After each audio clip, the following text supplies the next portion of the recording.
Hello and welcome to another video by Rick Miracle, me, in my series Freemasonry and Satanism. This is series number 105, part 3, a continuation of this book, the Encyclopaedia Judaica, number 10, published initially in 1971. This is a continuation of the topic Kabbalah. I find so far it's been fascinating to review the topics, the subjects in these encyclopedias, published, created in Israel, apparently with sponsorship of the authorities, the government, the educational institutions, to be the complete historic reference books for the Jewish people. And that alone should create a lot of questions, because as we know in Revelation in the Bible, it says, Jews who call themselves Jews but are not. Revelation 9, the last book of the Bible. And a lot of people out there are becoming aware that, generally speaking, a majority of the so-called Jews today are not Jews at all by blood, if you want to take that reference. The actual peoples that Moses led out of Egypt.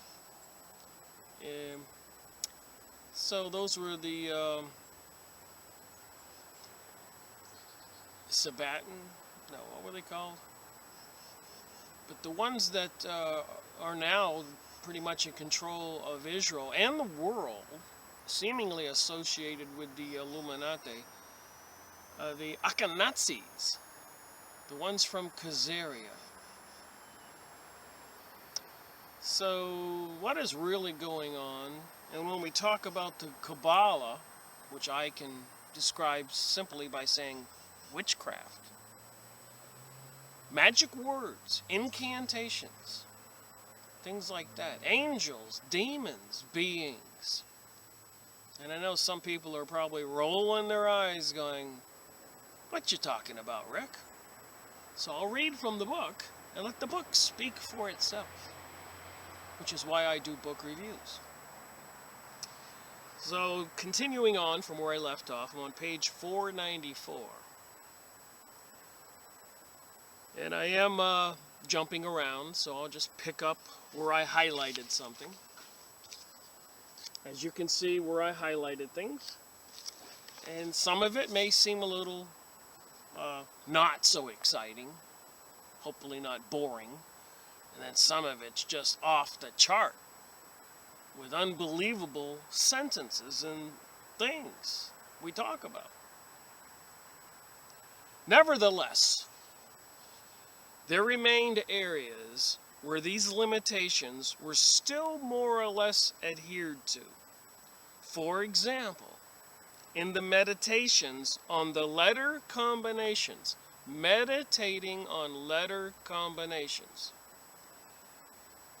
and practical Kabbalah. So that's part of Kabbalah, meditating on letter combinations. And what are letters?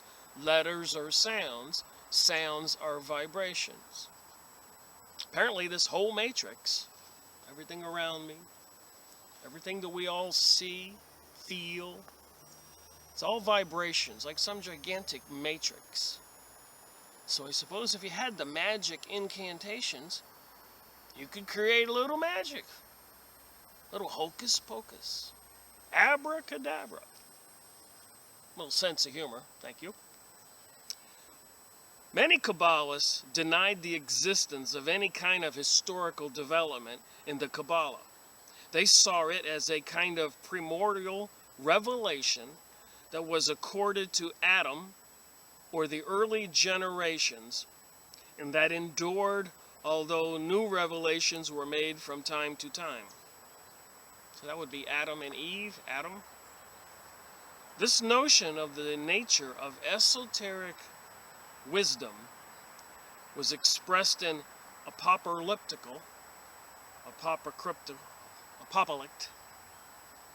works like the Book of Enoch was again stressed in the Zohar.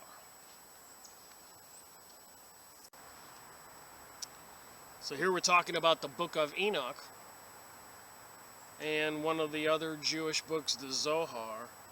So throughout history, these Jewish people have been collecting and creating writings in the different books, whether it's the Talmud, the Torah, the Zohar, the Kabbalah, the Merkabah, and many others, which we will go over. So they're suggesting here maybe all this came from Adam and Eve.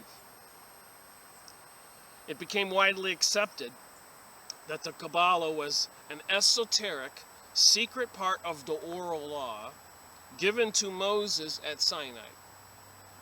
So Moses went up the mountain, Mount Sinai, to speak to God, so it said.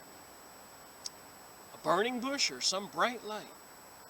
And anyways, God gave him the two tablets with the 10 Commandments. While Moses was gone, the Hebrews down below in the mountain had collected all the gold amongst themselves and created a golden calf. And were having worshiping it with a drunken type of orgy. And when Moses came down and caught them, he smashed the tablets and supposedly punished them, and he had to go back up for 40 days and get 2 more tablets. It's a lot of history some people don't know. So that's what it says here. Esoteric part of oral law given to Moses at Sinai, part of the Kabbalah. So what has God given these people, the Kabbalah, magic capabilities? I think Jesus says in the Bible, or it's in other places in the Bible, that divination, using magic, you shouldn't do it.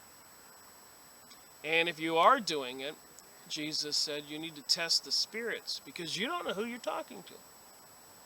So put that in the context of our minds when we see people these days saying they're speaking to God. You have to ask, who are you really talking to? A demon?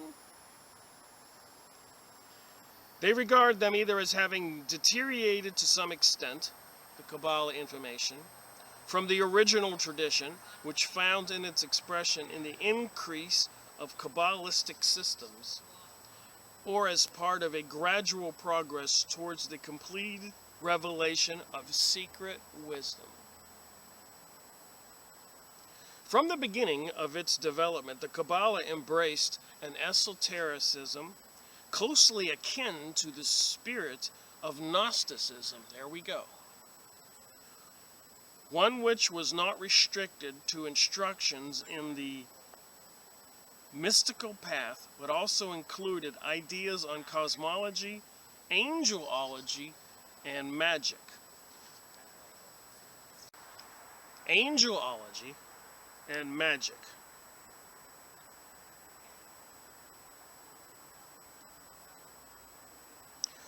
Only later, and as a result of the contact with medieval Jewish philosophy, the Kabbalah became a Jewish mystical theology, a Jewish mystical religion, more or less systematically elaborated. This process brought about a separation of the mystical, speculative elements from the occult, secret magic, and especially the magical elements, a divergence that at times was quite distinct, but was never told. I'm making the video in a new spot. I'm in a park here at the university in Asheville. All right, moving on. There is no doubt, up to modern times, preserved both elements in their secret doctrine, which could be acquired by means of revelation or by initiation rites. I'm noticing a lot of coincidences here, but when they talk about Gnosticism, wouldn't that be sort of the religion of the Masonic lodges, Freemasons, Illuminati, pagan religion, the Theosophist Society? Are all these people into the occult? The general tendency is apparent from the very early date, its purpose being to broaden the dimensions of the Torah and to transform it from the law of the people of Israel into the inner secret law of the universe. That's interesting. Remember, Prime Minister Sharon said in a heated argument in the Jewish Congress, when some of the Congress people were complaining that we can't keep killing the Palestinians and taking their land, the United States will intervene. And Prime Minister Sharon exclaimed, "Don't worry about the America. We control America."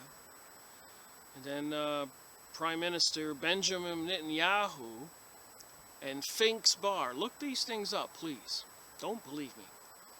Said that they're going to destroy America, make it into a third world country, and nobody will want it after they destroy us, and make us regret not wanting to be their slaves. Now, these are the people that are into this magic Kabbalah stuff.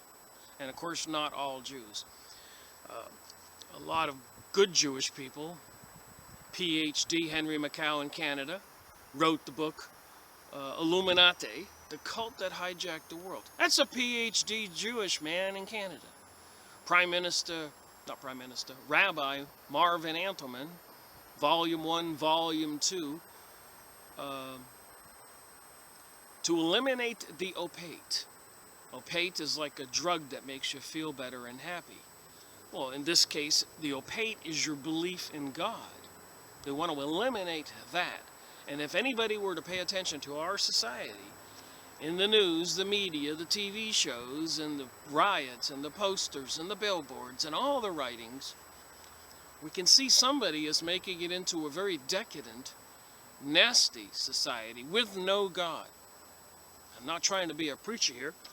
I'm just, after all my reading of books and trying to investigate what the heck is going on planet Earth, that seems to be what's going on. I'm finding out. They want to destroy people's belief in God and any kind of semblance to a decent society where the elites have to be responsible and create good homes and environments and good food for us to eat and sleep and play and enjoy.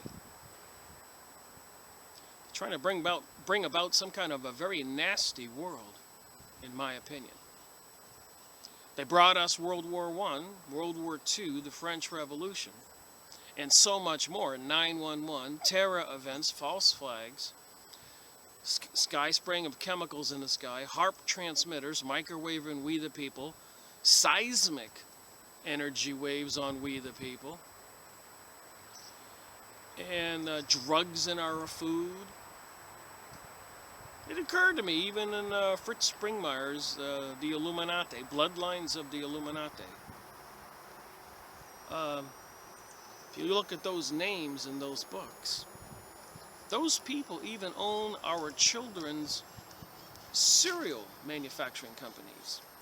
They could put anything they want into the children's cereal. This is the Illuminati. These are the people into the cults.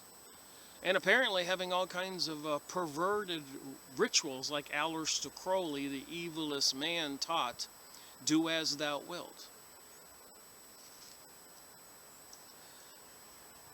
Secret Law of the Universe, page 494. At the same time, transforming the Jewish Hesed and Zaddik into a man with a vital role in the world. So these people want to have a vital role in our world. And if you read the Protocols of Zion, they don't have good plans for we the people. They're very bitter and nasty about what they say they're going to do to us. Please look it up. It's free on the computer. The Protocols of Zion. Print out a copy. I did. Get your highlighter. Read it. Underline the things that just shock you. Then show it to your friends. The Kabbalists were the main systems of Rabbinic Judaism. The main systems of Rabbinic Judaism. It's right here in this book. For Kabbalah, Judaism is in all aspects was a system of mystical symbols reflecting the mystery of God. And the universe and the Kabbalist aim was to discover and invent keys to the understanding of this symbolism. So they are trying to gain the keys, the understanding, all those archaeological digs all over the Middle East, after they've murdered many of the Arabs and eliminated them, and deported them to other countries, causing all kinds of chaos. What are they digging for, these archaeologists? Well, it says it right here. They're looking for the keys to the mysteries of the universe, an understanding of the symbolism. But how many people in the world don't know this? In the Talmud, it is used for the extra Pentateuch parts of the Bible. I'm going to have to learn how to say that word. Pentateuchal, parts of the Bible. And in post-Talmudic literature, the oral law is also called the Kabbalah. So their oral law, they pass down from mouth to mouth, because they never wanted to write it down, is called the Kabbalah. In the writings of Elysia, of Worms, beginning in the 1200s, and by the way, in the last video, when I said something about 1100 or 1000 years after Jesus, I made a mistake and said 10,000.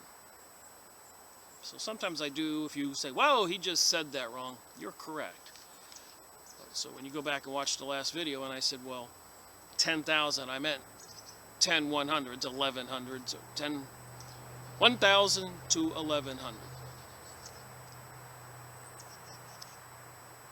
So beginning in the 1200s, that's also called the 13th century, esoteric traditions concerning the names of the angels and the magical names of God are referred to as Kabbalah. So apparently with these magical names of God, which God? Lucifer, Satan, Ra, Osiris, Isis, Horus, Baal, Moloch, all kinds of names of these demonic beings, gods. And apparently this is what people are going to have to worship when they bring about some kind of apocalyptic event, Armageddon. And Lucifer gets to take control, Satan, of planet Earth for 1,000 years. And people have to swear allegiance to Lucifer or Satan, whoever, Ra, whatever name, Osiris, or you'll be beheaded and you'll have to be microchipped. All prophesied in the Bible. I'm just paraphrasing a little bit, but that's the gist of it. In his commentary on the Sefer Yazarah, when he is discussing the creation of the Holy Spirit in the Shahaya, Judah Barzillai states that the sages, they'll be like shamans, prophets, religious people, used to transmit systems of this kind to their students and the sages quietly in a whisper through Kabbalah. So even when the sages taught their students, the initiates, they only told them the secrets in a whisper. So they couldn't write it down, it had to be oral. Only in latter years, currently, can you get this stuff in writing, and only since 1971 can you go get the Encyclopaedia Judaica, which so far I now have 11 of the 16 5 of them are coming in the mail. I already ordered them. But there's topics in there like the Illuminati and so much more. It's just going to take me a huge amount of time to digest this. And I have to give credit where credit is due. One of the people who watches my videos recommended Harry Hubbard. And I've been watching Harry Hubbard's videos. And I'm just astounded after studying for 12 years that I can still be blown away day after day listening to Harry Hubbard for the past 2 weeks. For example, he's a linguistic, and him and his partner and other people are specialists on Sanskrit languages, Hebrew languages, Aramaic languages over there in Egypt with the Arabs. And apparently some of it matches similarly to some of these writings on so-called UFO pieces of the ships or stuff, or ancient monuments, even in Brazil or United States. And apparently they used phonics like D or J in some of these relics, like the coins and other documents, including the Dead Sea Scrolls. So they're saying, and they're the experts, not me, look up Harry Hubbard and the Dead Sea Scrolls, but they're claiming absolutely they're forgeries. Now, they're basing this whole new reality that we're all supposed to gravitate towards a one-world religion on these things, and on the Holocaust, which apparently didn't happen the way that they said it's happening, and on this stuff that's probably written in these Encyclopaedia Judaica. So, anyways, back to the Kabbalah. Kabbalah is only one of many terms used during a period of more than 1,500 years to designate the mystical movement, its teachings, and its adherents. So if people want to know who these secret societies are, what they're into, here you go. The Talmud speaks of the Sitra, Torah, the Razia Torah, I'm saying these wrong, I apologize to anybody out there who knows how to say it right. Secrets of the Torah and parts of the secret tradition are called Mahash, Borshit, literally the works of creation. The Mahash, Merkabah, the work of the chariot. So apparently these people have some belief in some kind of gigantic chariot in the sky, and someone sits on a gigantic throne, like I talked about in the last video, with some kind of veil inside and these lesser gods on the outside. And apparently these humans who are into this magic occult stuff can ascend into this, up to this chariot.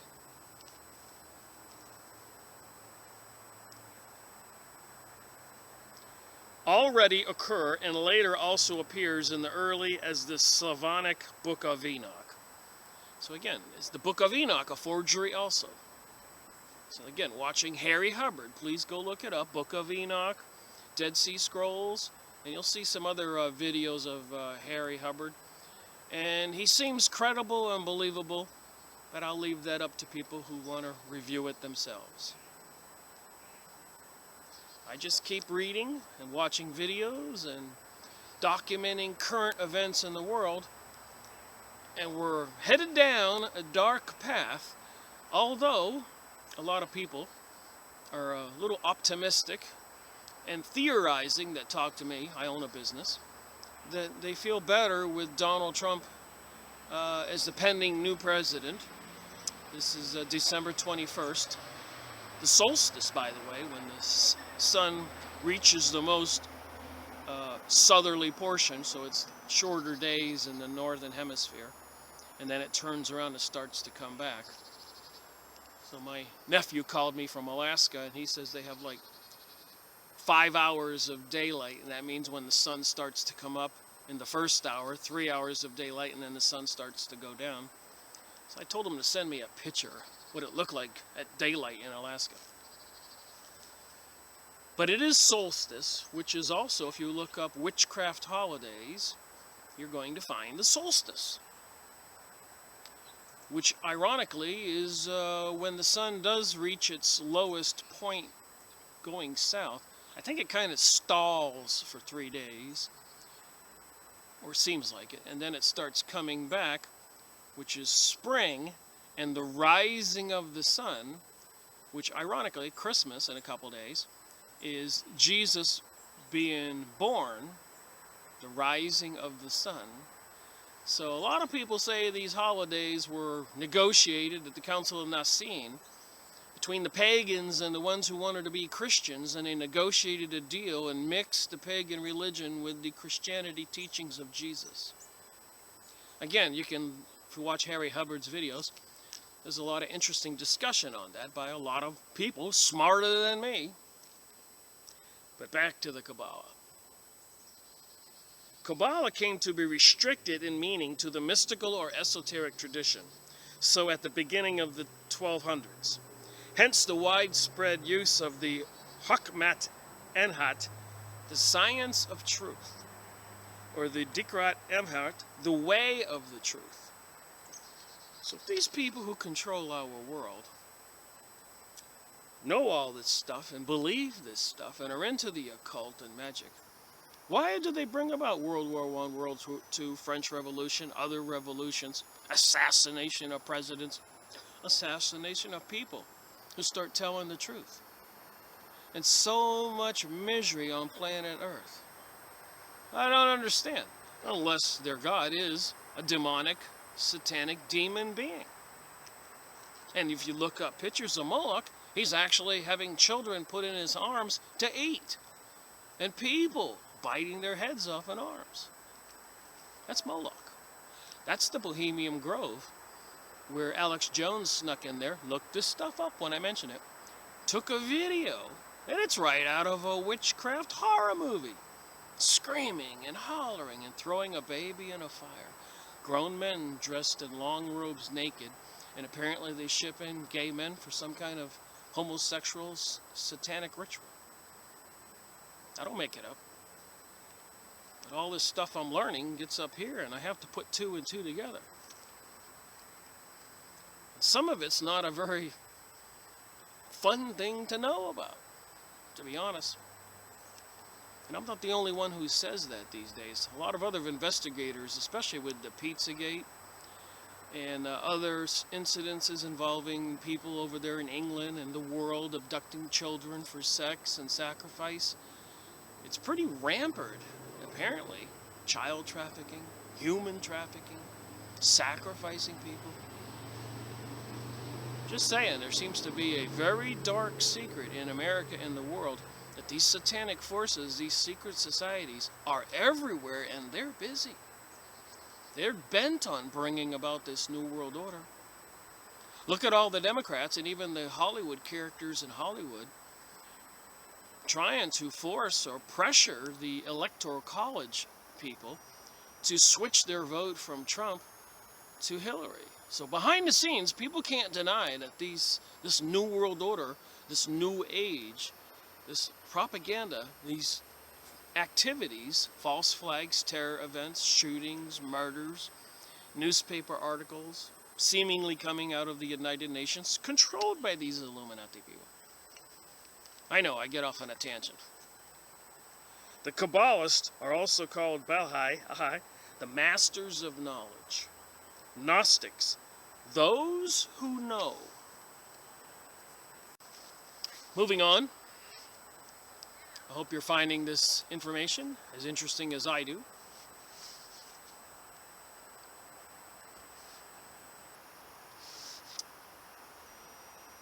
Several authors call the Kabbalists masters of service, i.e., those who know the truth, inner way to the service of God. In the main part of the Zohar, the term Kabbalah is not mentioned. From the beginning of the 1300s, the name Kabbalah almost completely superseded all other designations. Page 495. All right, moving on. The historical development of the Kabbalah. So some of this stuff may not be as exciting as some of the stuff when I move on in this book, but it's kind of necessary information to prepare you for what's coming. And it gets more explicit as we move along. The early beginnings of mysticism and exotericism. The development of the Kabbalah has its sources in the esoteric and theosophical currents existing among the Jews of Palestine and Egypt in the era which saw the birth of Christianity. So here in this book on page 495, they acknowledge the existence of Palestine. But recently, as been reported on the internet, apparently Google tried to take Palestine off the map, and Prime Minister Benjamin Netanyahu is bent on having the very last Palestinian citizen and property seized, and the citizens, I guess, killed or removed from the area. Again, prophesized, and also apparently Syria is still under siege, and apparently they're supposed to be moving towards Damascus, which is prophesized in the Bible. When they move and destroy Damascus, that's the beginning of Armageddon, the end of the world. How many people know that? So there's much more going on in the world than a lot of us know. So I do these videos and just try to educate myself and anybody who wants to watch my videos a little bit at a time. This is not speculation. This is in the Encyclopaedia Judaica. The people who kind of control the world, mainly, largely, the 1%, like the Rothschilds.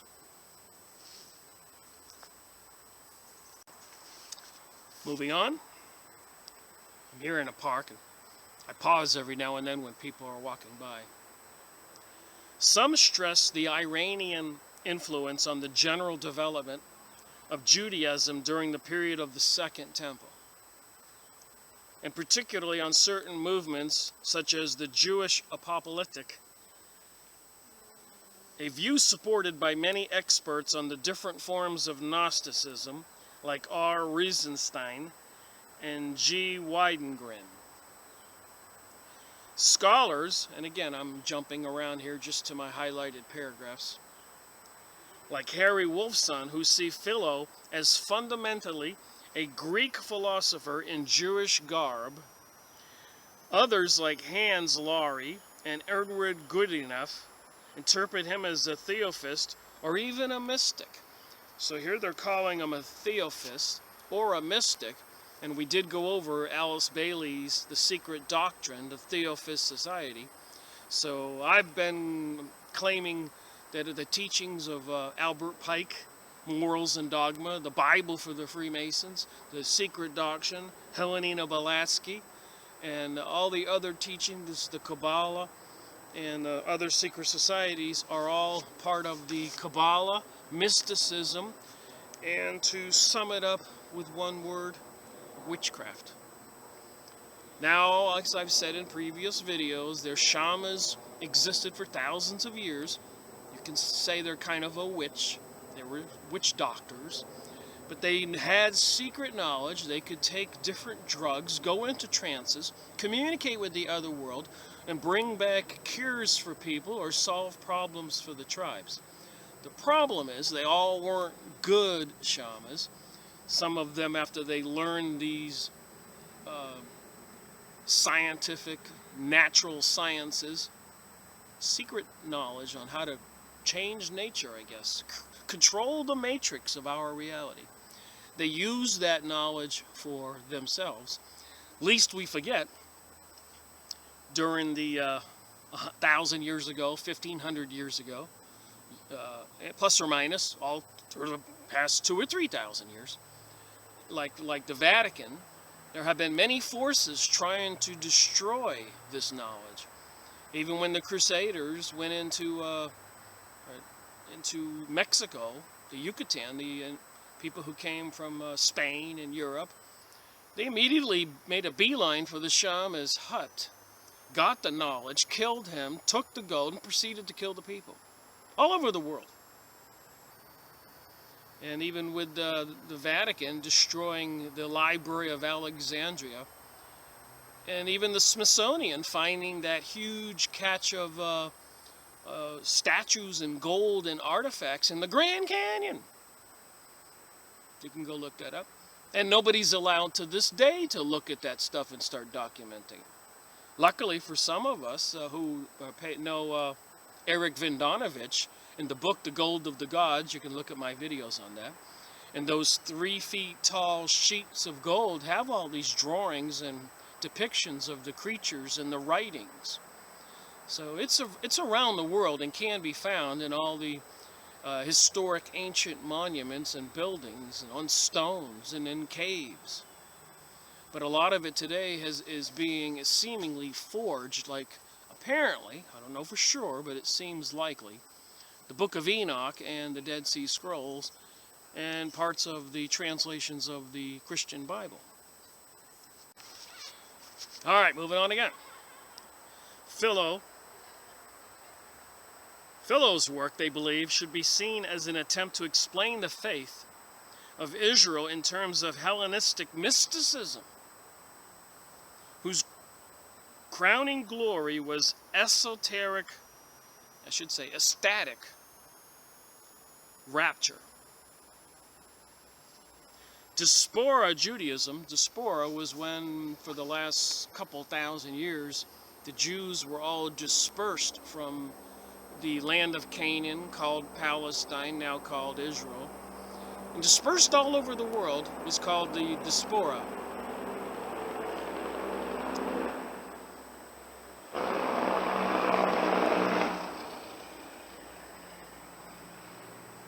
I just love trying to make videos with all this noise. But anyways, now they got something called Aliyah. Even jet planes with Aliyah painted on the whole side of the jet. And from all over the world, they're recruiting the Jews to go back to Israel. Again, prophesized biblical event. So all this stuff is real. You can look it up and see the pictures or my previous videos. I've shown the pictures. So the people get off the plane on this big plane, regular jet-sized plane, which says Aliyah on the side, Israel, and they get on the ground and they kiss the ground. The children kiss the ground. But anyways, they've been doing this for the last 100 years, 30, 40, 50 years, even before Israel was officially recognized in 1946. So it's all been not a conspiracy, but an actual plan that they like to say is a conspiracy.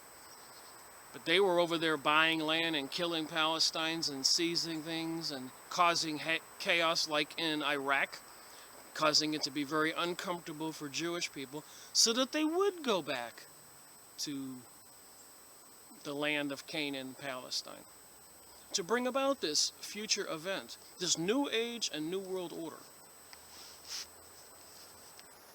So Diaspora Judaism showed little evidence of Palestinian influence. Instead, he avers, it had a specific spirituality, based on the symbolism which is not rooted solely on the halakhan, but which is endowed with an imaginative content of a more or less mystical significance. So this whole Aliyah, everybody returning, has some kind of mystical significance. Hellenistic Judaism provides extremely useful keys to an understanding of the archaeological and pictorial documentation which he has assembled in such abundance. Goodburl's basic theories, his argument on the basically mystical significance of the pictorial symbols cannot be accepted, but he did succeed in establishing a link between certain literary evidence extinct in Greek, Coptic, Aramaic, and esoteric teachings prevalent in the Palestinian Judaism. So there was always a remnant of Judaism in Palestine for thousands of years. Not all the Jews left. And they evolved in their own type of Kabbalah and other documents. And then there were Jews even over in Egypt and Babylonia And they evolved their versions of these Kabbalah and other biblical books, the Talmud, etc. And apparently now there's several of these all merging together with all the Jews returning from all over the world. And it says right here there is a mystical significance to this. Philo's book mentions the existence of sectarian community of worshippers of God who had already formulated a definitely mystical understanding of the Torah as a living body, and this paved the way for the mystical exegesis of Scripture. Exegesis. Exegesis. I'm learning as I go too here. Divine wisdom, which has its spiritual root in Proverbs 8 and Job 28. Here wisdom is seen as an intermediary force by means of which God creates the world. This appears in the apocalyptical, I stutter on some words, apocalyptical wisdom of Solomon. Again, King Solomon's the guy with the six-pointed star magic ring who could call forth demons. And they had King Solomon's Temple 1, King Solomon's Temple 2. And now they're in the middle of rebuilding King Solomon's Temple 3, which is all part of this prophecy we keep talking about. And it's man, or I should say Illuminati secret societies peoples, who are trying to bring all this about and reestablish their golden age on earth, like when they had kings and Caesars and pharaohs. They want that back.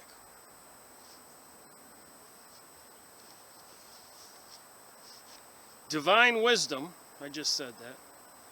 This appears to be the apocalyptic wisdom of Solomon as a breath of the power of God and a clear effluence of the glory of the Almighty. For she is an effulgence from everlasting light, and an unspotted mirror of the working of God. For she, the glory of the Almighty, for she is an effulgence of everlasting light. I thought that was interesting when I read it. For she is. In the Slavonic book of Enoch, God commands his wisdom to create man. So God commands his wisdom to create man. So does he command himself, or what are these gods that are the wisdom? To create man. Wisdom is here the first attribute of God, to be given concrete form as an emanation of the divine glory. In many circles, this wisdom soon became the Torah itself, the divine word of God, the form of expression of the divine power. And other through the influence of the Greek philosophers, speculations on the Logos. So again, the name of God, the Logos. We'll get more into that. We were talking about that with the Helena Blavatsky, the secret doctrine. Again, we get this thing. Even her book is named A Secret Doctrine. One of the Bibles for the Theosophist Society. Part of the religion for this New World Order, New Age. So I suppose if it affects all of our lives, our children's lives, our descendants, for generations to come, that we, citizens on this planet, ought to wake up and ask ourselves some tough questions. Who are these people who are trying to force the whole planet into a one-world government, one-world currency, where these elitist, not all Jews, but a lot of elitist Zionist Jews who want to be the aristocrats of the world? It should not be deduced from this that there was a continuous influence up to this time, let alone up to the time of the formulation of the Kabbalah in the Middle Ages. As I keep saying, all this has been going on quite a while. Interestingly enough, again, true or false, we need to look into it. But apparently, Harry Hubbard, one of his videos, and his friend were speaking.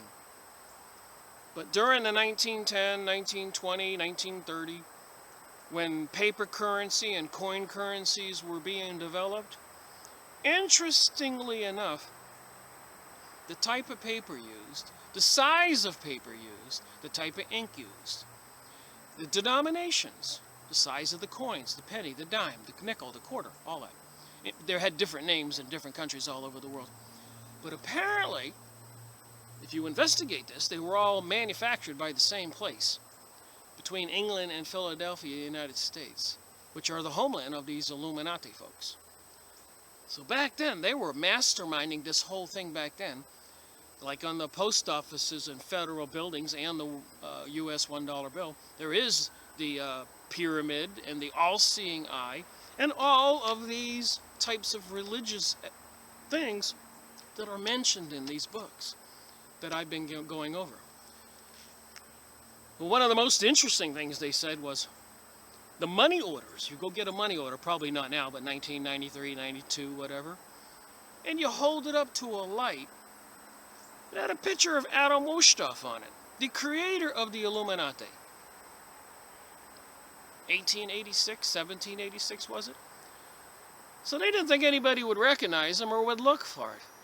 But there you look up at the money order and you see, you can see the image in the paper. It was Adam Weishaupt. So you can certainly tie these Freemasons, Illuminati, Zionist Jewish folks, Kabbalah people, the stuff we're talking about, into one group divided into many secret societies. Knights of Columbus, Knights of Malta, Rosicrucian. In the Slavonic book of Enoch, interesting, there's several books of Enoch. God commands his wisdom to create man. Wisdom is here the first attribute of God, to be given concrete form as an emanation of the divine glory.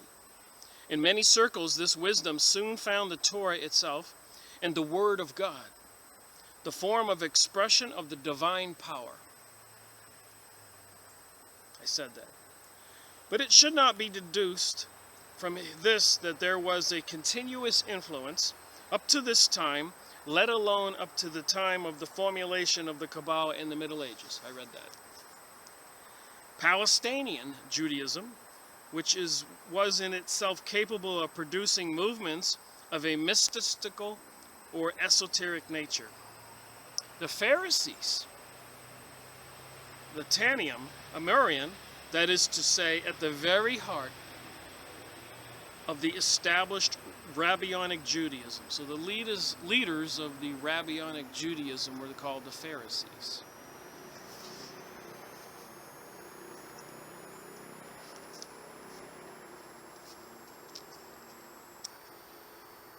In addition, there were similar tendencies in the outer spheres, outside the mainstream, in the various currents whose influence on the subsequent Judaism is a matter of controversy. The Essenes, so that, you got to find out whether some of these things are real or not. The Essenes, the quorum sect, a quorum sect. If these two are not one and the same, and the different Gnostic sects of the periphery of Judaism which existed, is attested to by the writings of the Church Fathers.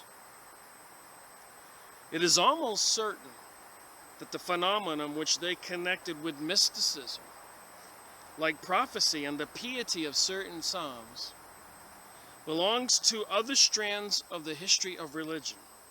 Historically speaking, organized closed societies of mystics have been proved to exist only since the end of the Second Temple era. Forget the exact dates, but I think the first temple was a few hundred years before Jesus, and it was destroyed. And the second temple was like 400 years after Jesus, and it was destroyed. And part of the prophecy is they will rebuild the third temple. And I think that has everything to do with 9/11 and all the chaos and anarchy going on in the Middle East right now, including the destruction of Syria, which is prophesied when Damascus falls. That's the end of, the beginning of Armageddon, I guess, the end of the so-called world as we know it.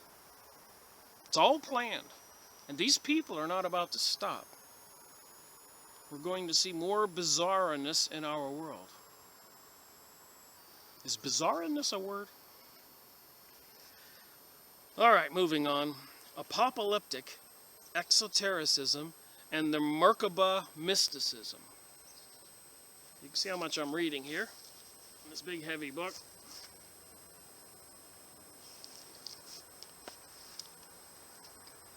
It is known from Josephus that the Essenes possessed literature which was both magical and angelology, so some kind of religion based on angels. In content, his silence, Josephus, concerning their apocalyptic ideas. Now, the apocalyptical ideas is that at some time, someday,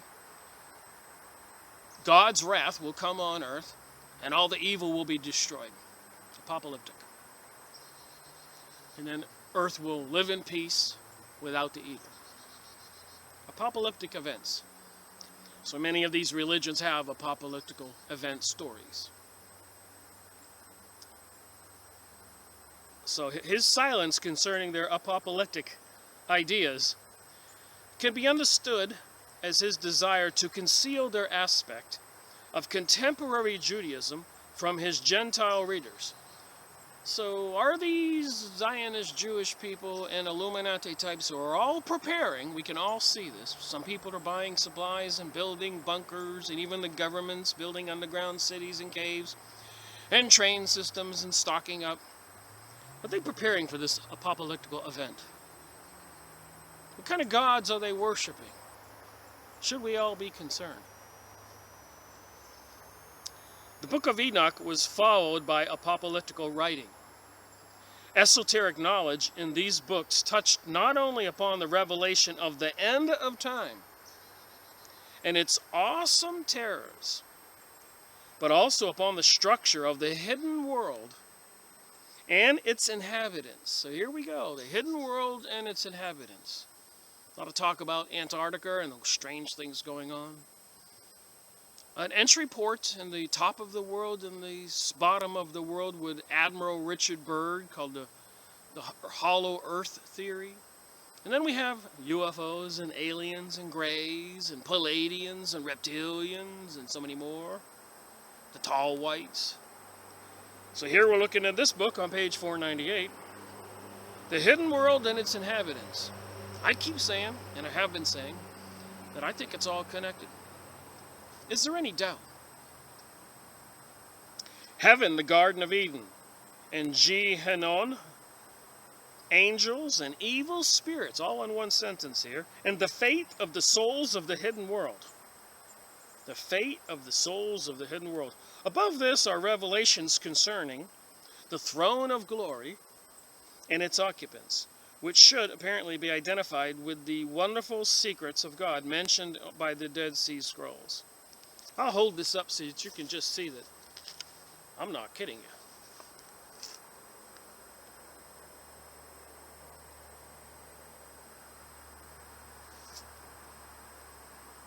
You can pause and hopefully read some of that.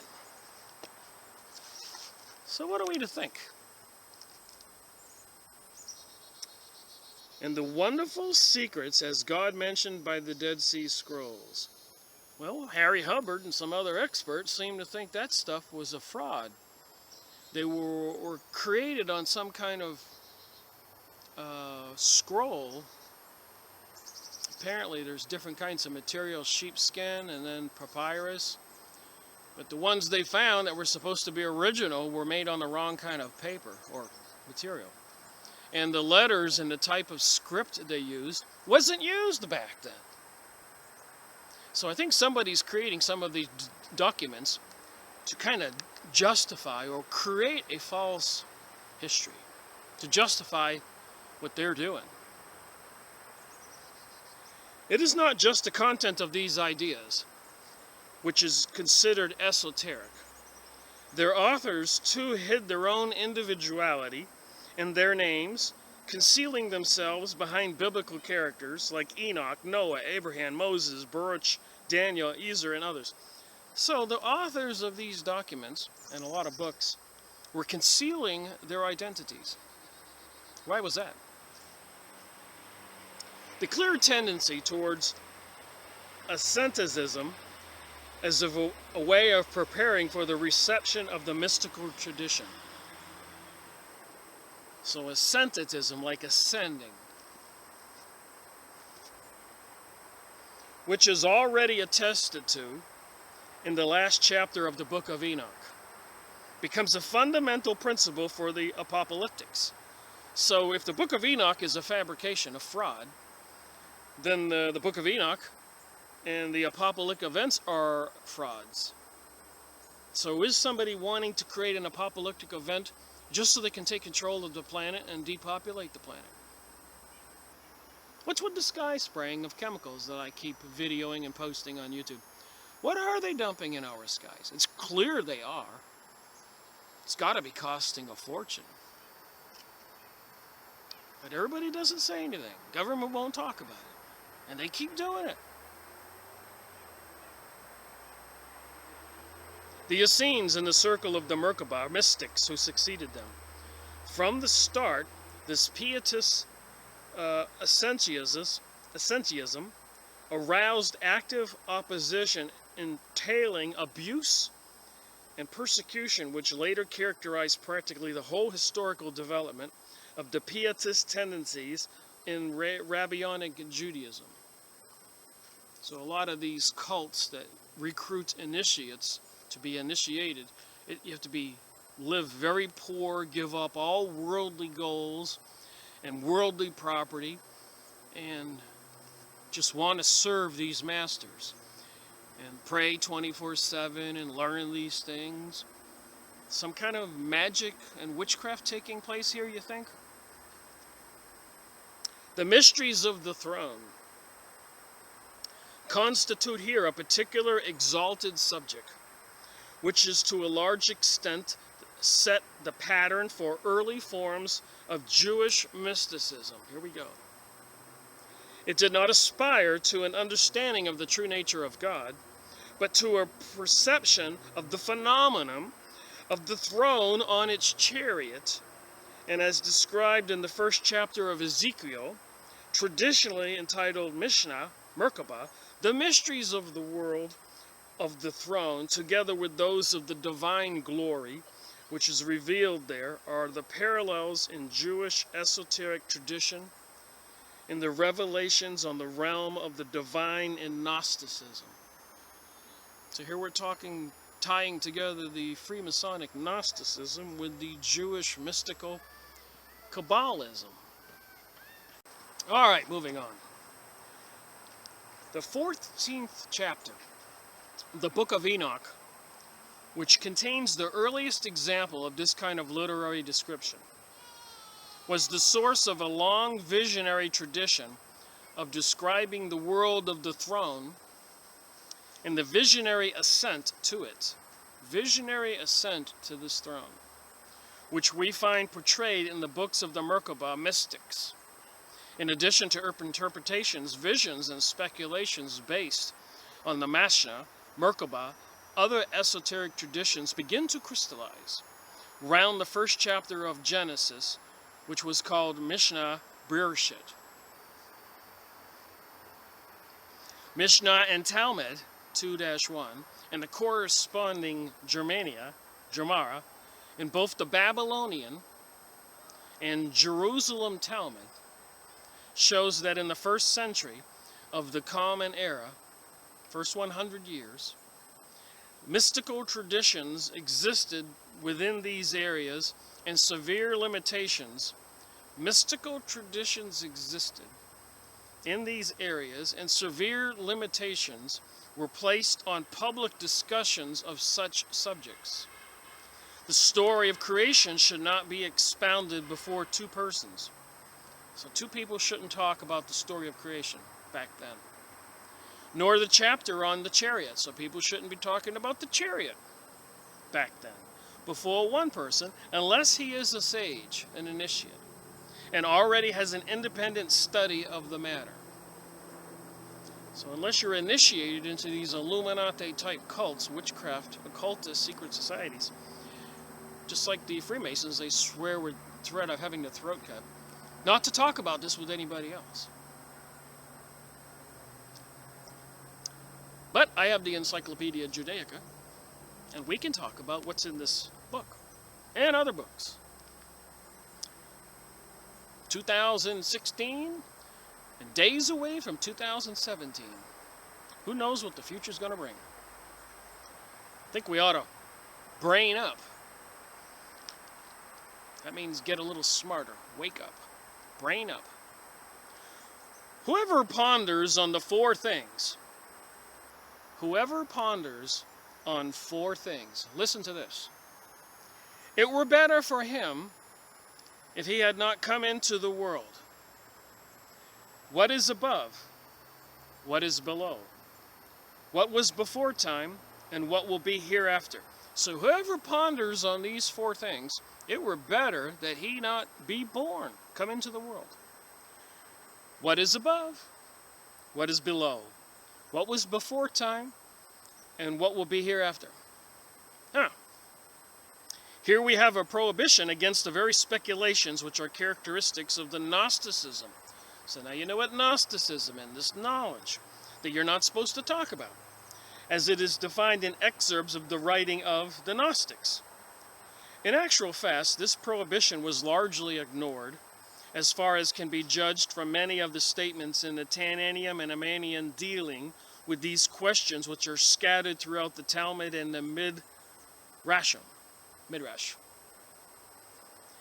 In the age of spiritual awakening and deep religious turmoil, there arose in Judaism a number of sects with heterodox ideas resulting from a mixture of inner compulsion and outside influence.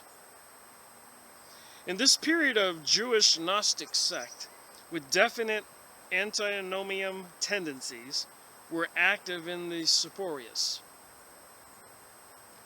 Sometimes this stuff doesn't make the best sense. Sects gained an extended knowledge of theological material on Mishnah, Bereshit, Mishnah, Merkabah, and among those should be included the Orpheus snake.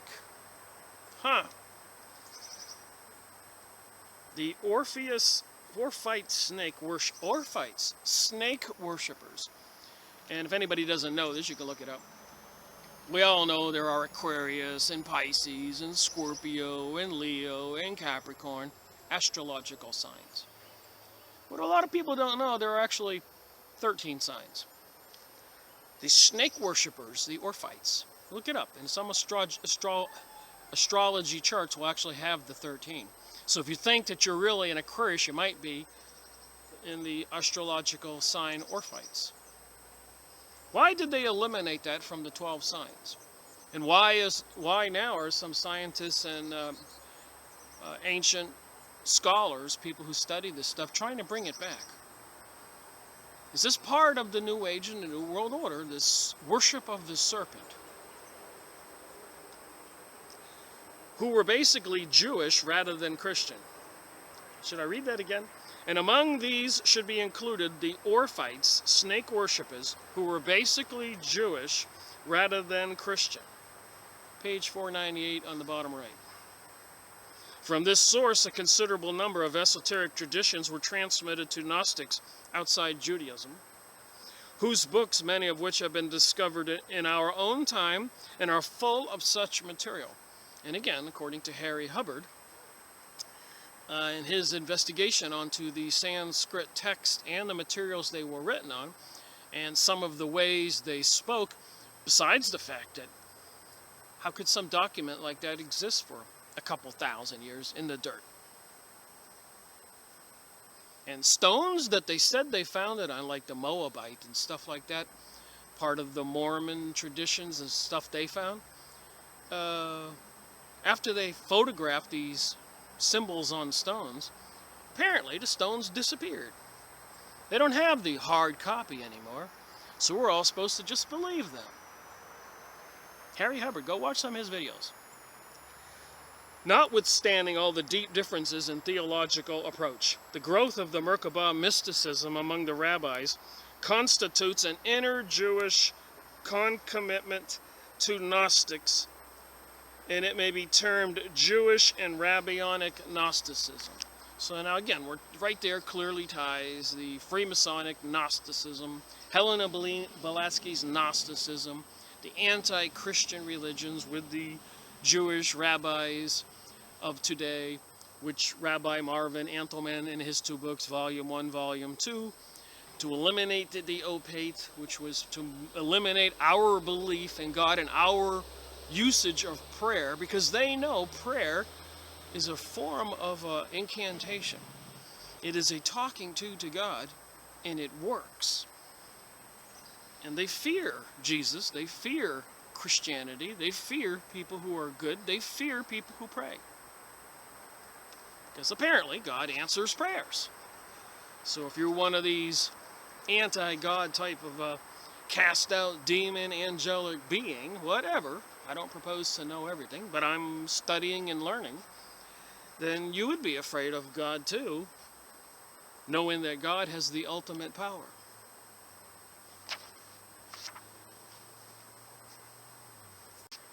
Alright, try to read a little more here and put a reasonable time limit on this video. Page 499.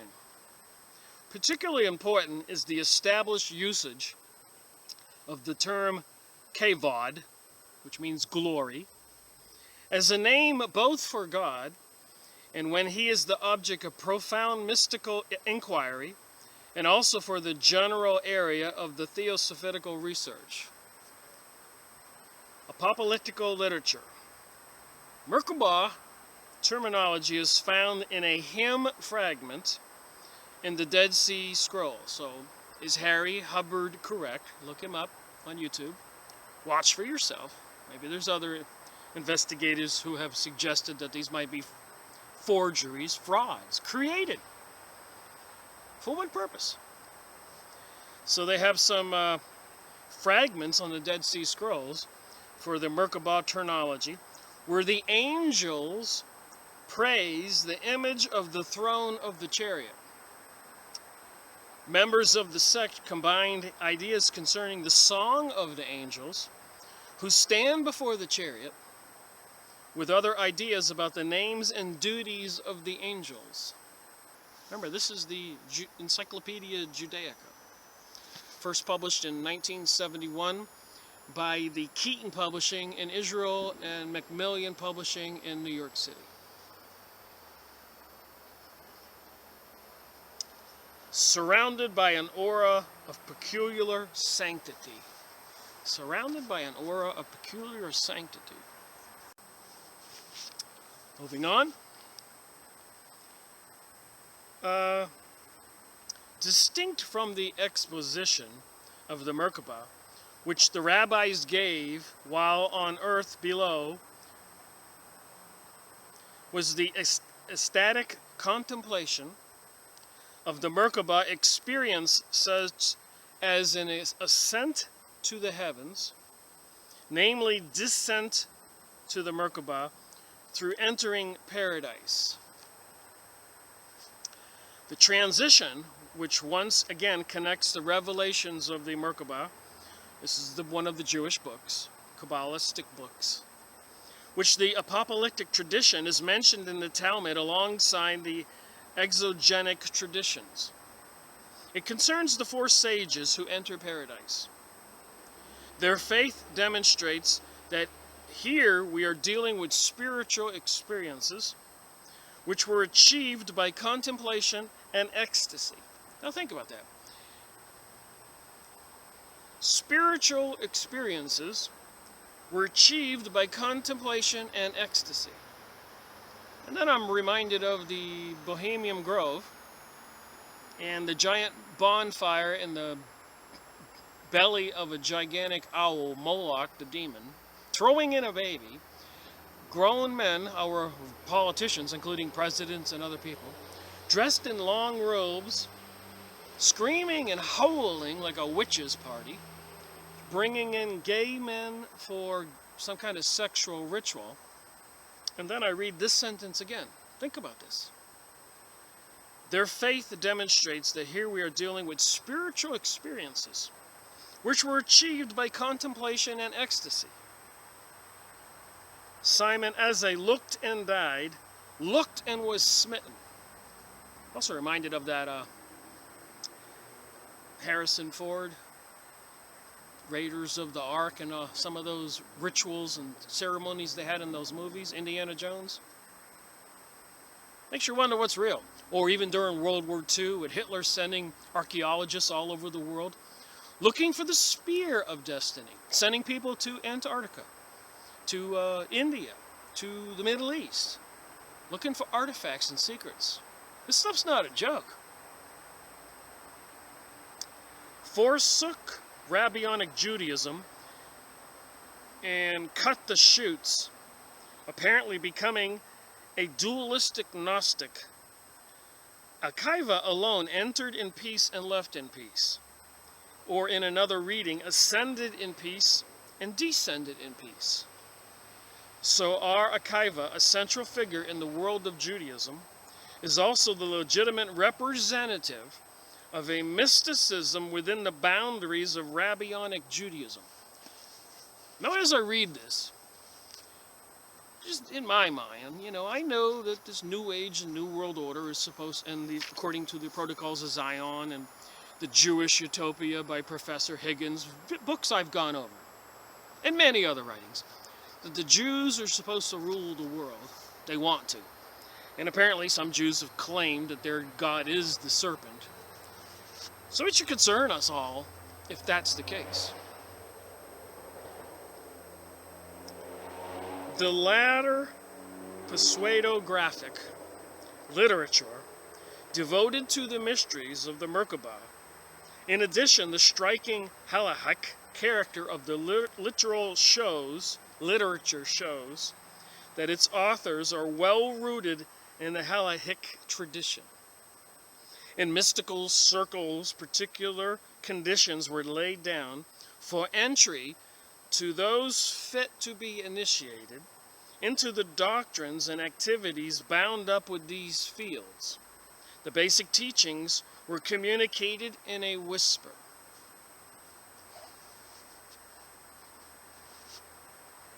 Another paragraph headline here. Esoteric literature, the Hila Halit, the Masha Bershit, and the literature of magic. And I apologize for my mispronunciations, but I think the content of the paragraphs will be self-explanatory. This literature occupies an extremely important place in the development of esotericism and mysticism. Kind of cool out here. In this park at the University College in Asheville, North Carolina, in the mountains. Thought this would be a nice backdrop to make a video. All right, Gratz and Bloch have tried to show that a vast distance, both in time and subject matter, separates the early Merkabah idea from those embedded in Talmud and Midrash. And I'm just reading my highlighted portions. For a list of the books belonging to this literature, Merkabah mysticism, of great importance are the text entitled Hi Halakt Rabiat, whose main speaker is R. Ishmael, and another one, Sefer Haliot, which has been published under the name of the third book of Enoch, or the Hebrew Enoch. I think I have the book of Enoch. I don't think I've taken the time out to thoroughly read it. We find here extremely detailed descriptions of the world of the chariot. Here we go, the chariot. Something, huge thing like a UFO mothership in the sky. With someone who sits on this throne, and then a veil, according to my reading, and a bunch of lesser gods on the outside. And so initiates, or people on the earth, want to ascend to this chariot, and apparently can descend from it. Just a lot of interesting things to think about. Of the ecstatic ascent to that world. So you want to have an ecstatic ascent to that world. And does that mean that you do one of these sacrificing of a human, witchcraft, so that you spiritually can ascend up to that chariot? I don't know. I'm speculating. And of the techniques used to accomplish this ascent. As in non-Jewish Gnostic literature, there is a magical and theological aspect to the teaching of the ascent. And there is a very strong connections between Merkabah literature and Hebrew and Aramaic theologic literature of both this and the Genoic period. Particular application of its teachings is linked to the attainment of the contemplation of the chariot. So just like in Hollywood and all over the world with yoga and meditations, they're teaching this New Age philosophy and science to people all over the world. How safe is it? Is this something the God of the Bible, who created the Ten Commandments, gave them to Moses? Would this be what his teachings are? I think not. In the Cairo Jizna, a few fragments of a Tannaitic midrash on the chariot were discovered. So it seems like in this Encyclopaedia Judaica, there's also a lot of evidence of efforts to try to prove all this stuff exists and is real. To whom?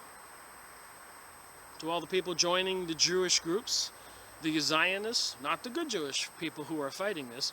If you go on Yahoo and look up Zionism images, you will see many Jewish organizations with big posters and all kinds of documents trying to fight Zionism, ruling the world from Mount Zion in Israel, now Israel, from Jerusalem and Tel Aviv, the major cities. And apparently these places over there in Israel now, one or two places, are the #1 hotspots for gay people to go on vacation. So what kind of world do they want to bring us? It could be inferred from this that the mystics, witchcraft people, I say that because they're in secret, who knows what they're doing, did not always try to conceal their identities, although in most cases they were inclined to do so. So here we say with these mystics, I call witchcraft, are inclined to conceal their identities. The ascent of the chariot, which is the Helihalat, Rabiat, is deliberately called descent. So the ascent is called a descent. Instead of ascending, you're descending.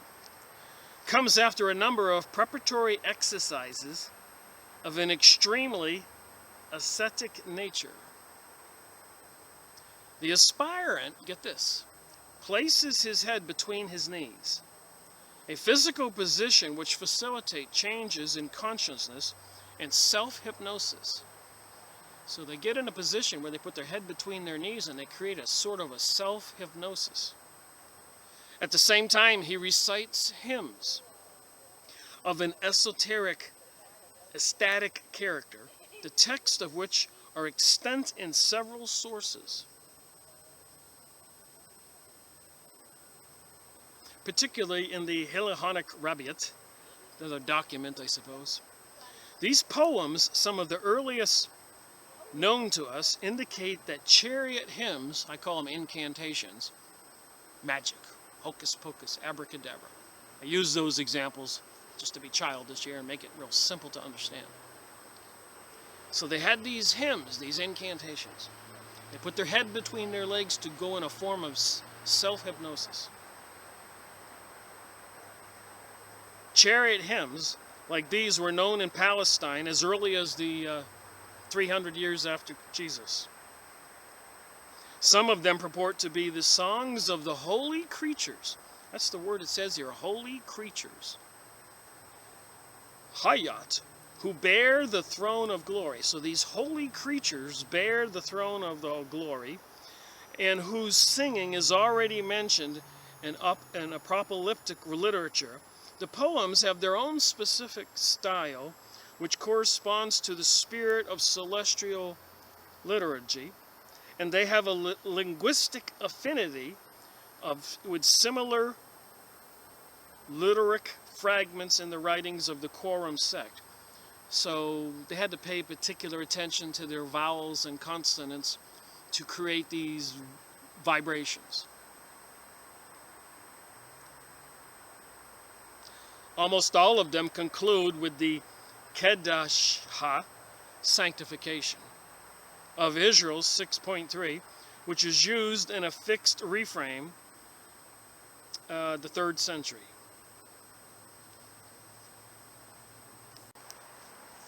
All right, I underlined the next couple paragraphs, so we should be able to end this with some interesting information.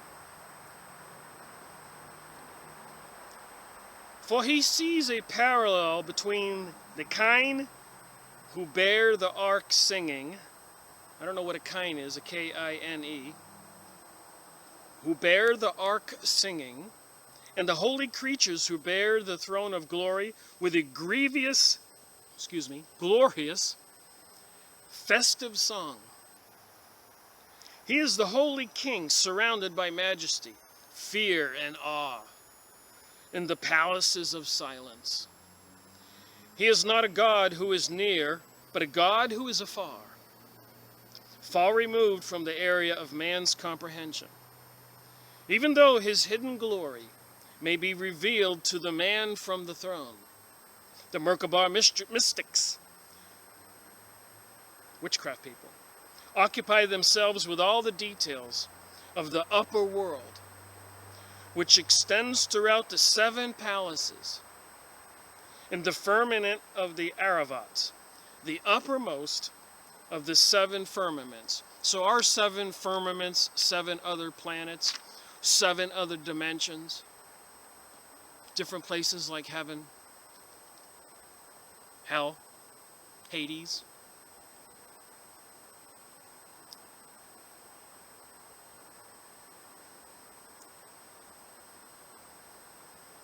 The palaces of silence. The Merkabah mystics occupy themselves with all the details of the upper world, which extends throughout the 7 palaces in the firmament of the Aravat, the uppermost of the 7 firmaments, with the angelic angels, host which fill the palaces, Hilahat, the rivers of fire, which flow down in front of the chariot, and the bridges which cross them, of Ophan and Hashmal, and with all the other details of the chariot. But the main purpose of the ascent is the vision of the one who sits on the throne, a likeness as the appearance of a man that is it above. This appearance of the glory in the form of supernal man is the content of the most recondite part of this mysticism called Shihu Komak, measure of the body. The teaching on the measure of the body of the Creator, a measure of the body of the Creator, constitutes a great enigma. Got a little ways to go here. The teaching on the measure of the body constitute a great enigma. Such passages enumerate the fantastic measurements of the part of the head as well as some of the limbs. They also transmit the secret names of these limbs, and all of them unintelligible letter combinations. Now these are part of your magic things. Different names of God or different kinds of vibrations, syllables. Different versions of the numbers and the letter combinations have survived. And so they cannot be relied upon, and all in all, their purpose, whether literal or symbolic, is not clear to us. However, the verse which holds the key to the enumeration in Psalms 147.5, great is our Lord, and mighty in power, which is taken to mean that the extent of the body or the measurement of our Lord is alluded to in the views Virukula, in the mighty in power, which in Germania accounts to 236. So Germania is, of course, adding up different letters in your name or different things to come up with a total sum. like 9 or 6 or 7 or 21, and it's supposed to have some kind of magical power or prophecy to that stuff. It means something.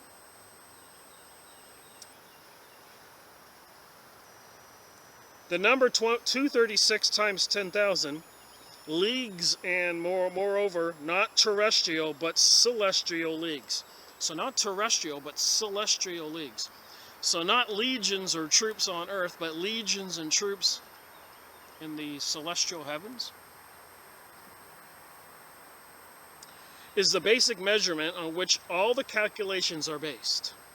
It is not clear whether there is a relationship between speculations on the greatness of the Lord of the world and the title Mara Deruva, Lord of Greatness, which is one of the paradictions of God found in the Genesis Apocryphon. I have a fun time trying to say some of these words. Anyways, moving on. Occur as names for God in several texts of the Merkabah mystics.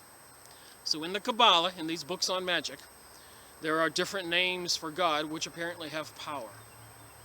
We should not dismiss the possibility of a continuous flow of specific ideas from the Qumran sect, it's another cult, to the Merkabah mystics, another cult, and Rabbinic circles, another cult, in the case of the Shura Kumak, as well as in other fields. The paradox is that the vision of the Shura Kumak is actually hidden from the sight of every creature and concealing from the ministering angels. Ministering angels. So I hope I'm making my point with reading this. There's something a little bit odd going on here that most people are not aware about. The mystic, therefore, grasped a secret which even the angels cannot comprehend. That's kind of a strange thing to say. So these Illuminati initiated people into Masonic circles, whatever, witchcraft people, grasped secrets that even the angels can't comprehend. Just using my brain. Early and genuine part of the mystic teachings of the days of the Tannaim, the theory does not imply that God, in himself, possesses a physical form, but only that a form of this kind may be ascribed to the glory, the body of the divine presence. And I have a little drawing here, and I'll end this video. A perspective diagram of the world of the 10 Sephirot, composed of the initial letters of the name of each Sephirot, starting with the first Sephirot going to the last. So if you look at this diagram, they have a symbol in the center, and then as you move out, the symbols move out in different shapes and sizes. Apparently different kinds of letters.